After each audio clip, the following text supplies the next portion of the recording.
Les Madridistas, le Real Madrid ne serait pas contre à l'idée de mettre Brahim Diaz sur le marché des transferts. Et oui, je reviens vers vous avec des rumeurs et des actus croustillantes. Des rumeurs sur Brahim Diaz, le retour de Jude Bellingham, ou encore celui de Kylian Mbappé. Mais au passage, n'hésitez pas à vous abonner pour donner de la force. Allez, c'est parti. Selon le média ESPN, le Real Madrid serait ouvert à la vente de Brahim Diaz cet été si une offre intéressante arrive. Et dans la foulée, on apprend que le Borussia Dortmund s'est renseigné sur Brahim Diaz. Le club allemand voit en lui une pièce clé pour renforcer son attaque, mais le joueur souhaite rester à Madrid. Le Real, de son côté, pourrait écouter les offres en raison de la forte concurrence offensive. Est-ce que le Real Madrid n'est tout simplement pas déjà en train de prévoir le fameux ménage dont on nous a parlé depuis quelques temps?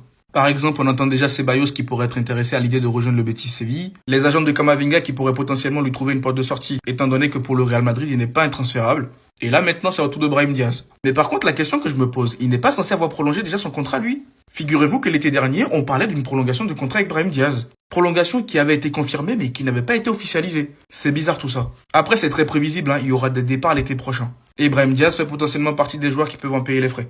Mais sinon, au passage, selon le journaliste Guillermo Ray, Jude Bellingham est officiellement de retour. Le Real Madrid s'attend à ce que Bellingham, Carreras et Alaba soient disponibles pour le derby contre l'Atlético Madrid. Là, on peut se dire qu'on comprend peut-être mieux pourquoi Thomas Tuchel l'a convoqué pour la trêve internationale. Même si je trouve que ce serait archi précipité de le mettre titulaire contre l'Atlético Madrid. De toute façon, dites-moi ce que vous en pensez dans les commentaires. Et pour terminer, selon Diario AS, Mbappé devrait être titulaire contre l'Atlético Madrid, il est à 100%. On a compris, on l'a bien vu qu'il était à 100%. Il y a une vidéo qui tourne depuis hier, je crois, où on le voit bien affûté à l'entraînement, il est là, tac, tac, tac. Ça, par contre, va falloir nous expliquer. Soit le mec, c'est un cyborg, et qu'il arrive à récupérer très facilement de ses blessures, soit il y a des choses qu'on nous cache quand même. Dans tous les cas, s'il est titulaire, ça ne m'étonnerait pas, étant donné que pour moi, son entrée face à City, c'était pour le préparer pour ce match-là. Parce qu'en soi, ça ne servait pas à grand chose de le faire entrer dans ce genre de match, mais bref. Dites-moi ce que vous en pensez dans les commentaires, et surtout pour ne rien louper, vous savez ce qu'il vous reste à faire.